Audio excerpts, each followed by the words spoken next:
हरे कृष्णा और श्रीमद् भगवद गीता की इस सीरीज में एस्ट्रोलॉजर मनीषा राजौरिया के साथ बने रहने के लिए तहे दिल से आभार। आज के एपिसोड में भगवान हमें वह मंत्र बताने वाले हैं जिसे जपने से हमारे जीवन के सभी कष्ट दूर हो जाएंगे। तो एपिसोड को अंत तक जरूर देखिएगा। लेकिन आज के एपिसोड को शुरू करने से पहले मैं पिछले चैप्टर्स का सार बताना चाहूंगी, ताकि भगवान का जो यह सुंदर गीत है भगवत गीता, इसमें एक लय बन सके। भगवान को जो ज्ञान अर्जुन को देना था, भगवान ने वो स्टार्टिंग के 2-3 चैप्टर्स में ही दे दिया। लेकिन अर्जुन कहते हैं कि भगवान, जितनी बड़ी बड़ी बातें आप कर रहे हो ये तो मेरे बिल्कुल समझ में नहीं आ रही है। क्या प्लीज़ आप इसे थोड़ा सा सिंप्लीफाई करेंगे ताकि मैं इसे समझ सकूं।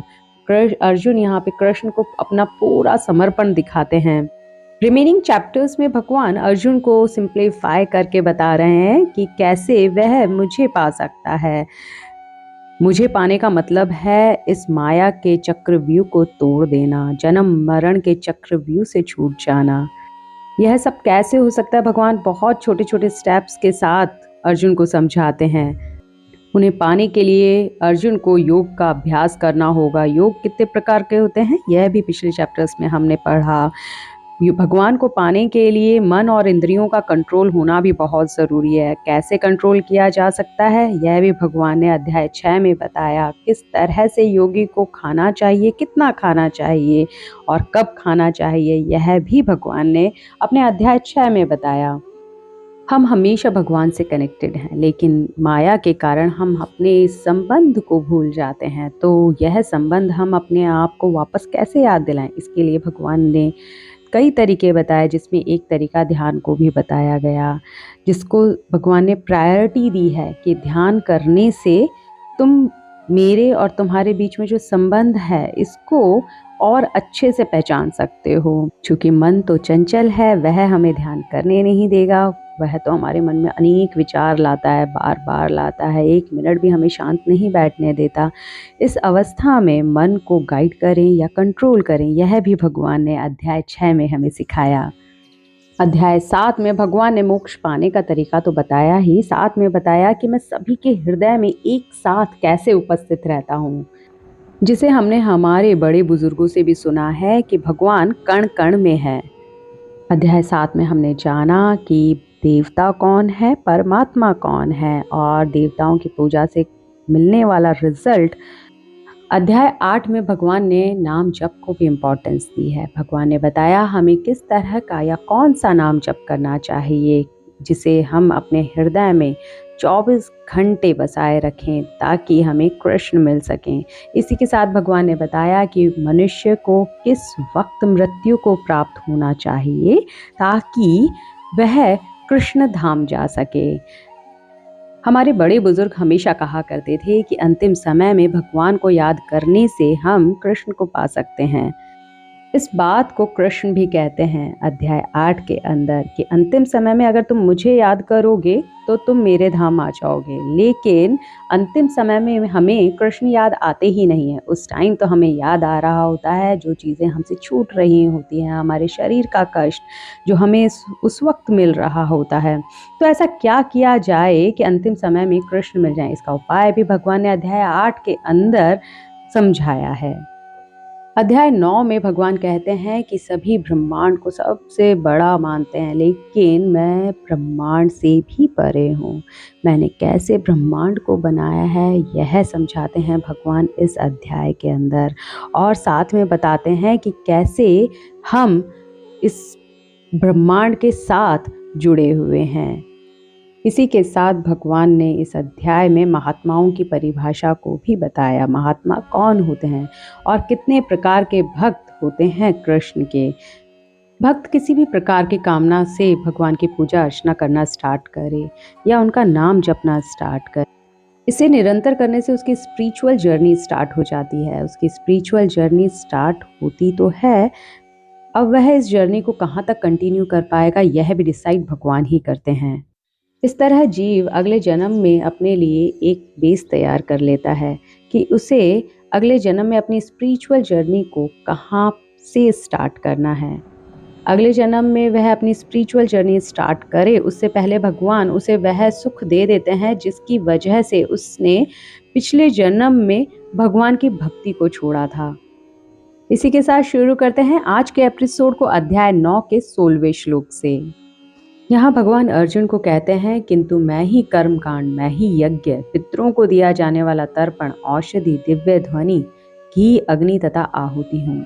मैं इस ब्रह्मांड का पिता, माता, आश्रय तथा पितामह हूँ।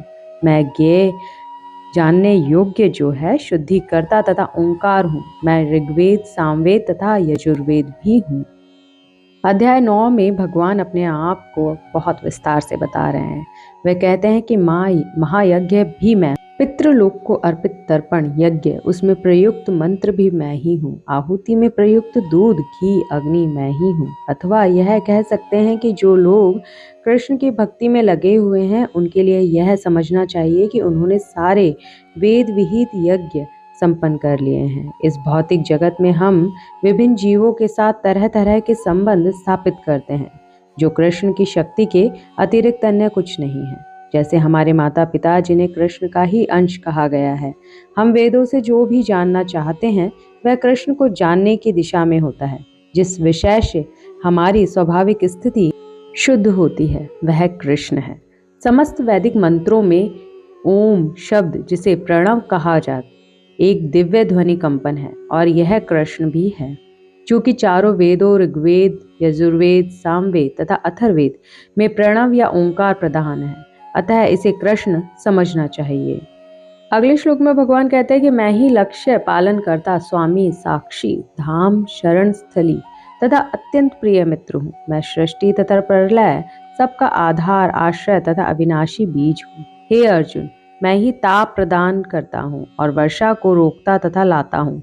मैं अमृतत्व हूँ और साक्षात मृत्यु भी हूँ। आत्मा तथा पर पदार्थ, सत तथा असत दोनों मुझ में ही हैं। यहाँ भगवान अर्जुन को समझाते हैं कि भगवान माया में इतने पागल हो जाते हैं कि अपने जीवन का चरम लक्ष्य जो कि कृष्ण है उसे भूल जाते हैं। ऐसे लोगों की प्रगति आंशिक होती है या ब्रह्म पूर्ण होती है। ऐसे अनेक लोग हैं जो देवताओं को ही अपना लक्ष्य बनाते हैं और तदनुसार कठोर नियमों का पालन करते हुए चंद्रलोक, सूर्यलोक, इंद्रलोक जैसे विभिन्न लोकों को प्राप्त होते हैं। किंतु ये सारे लोग कृष्ण की ही सृष्टि होने के कारण कृष्ण हैं और नहीं भी हैं। ऐसे लोग भी कृष्ण की शक्ति की अभिव्यक्तियां होने के कारण कृष्ण हैं, किंतु वस्तुतः वे कृष्ण की अनुभूति की दिशा में सीढ़ी का कार्य करते हैं। कृष्ण की विभिन्न शक्तियों तक पहुंचने का अर्थ है अप्रत्यक्षतः कृष्ण तक पहुंचना।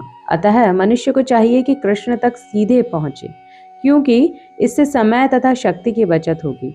सब कुछ कृष्ण की शक्ति पर आश्रित है। अतः कृष्ण की शरण लिए बिना किसी वस्तु का अस्तित्व नहीं हो सकता। कृष्ण परम शासक है, क्योंकि सब कुछ उन्हीं का है और उन्हीं की शक्ति पर आश्रित है। जीवों में कृष्ण ने अपने आप को परम जीव बताया है। चूंकि कृष्ण हमारी उत्पत्ति के कारण या हमारे परम पिता हैं, अतः उनसे बढ़कर ना तो कोई मित्र हो सकता है ना शुभ चिंतक। कृष्ण सृष्टि के आदि, उद्गम और प्रलय के पश्चात परम विश्राम स्थल है। अतः कृष्ण सभी कारणों के शाश्वत कारण हैं। ब्रह्मांड कृष्ण का स्वरूप है, इसीलिए सभी ऋतुएं, ताप तथा प्रकाश भी कृष्ण के द्वारा ही हैं। जो शक्ति हमें जीवन प्रदान करती है वह कृष्ण है और अंत में मृत्यु रूप में हमें कृष्ण मिलते हैं। कृष्ण की इन विभिन्न शक्तियों का विश्लेषण करने पर यह निश्चित हो जाता है कि कृष्ण के लिए पदार्थ तथा आत्मा में कोई अंतर नहीं, अर्थात कृष्ण पदार्थ तथा आत्मा दोनों हैं। अगले श्लोक में भगवान अर्जुन को बताते हैं कि जो वेदों का अध्ययन करते हैं तथा सोमरस का पान करते हैं वे स्वर्ग प्राप्ति की गवेषणा करते हुए अप्रत्यक्ष रूप से मेरी पूजा करते हैं।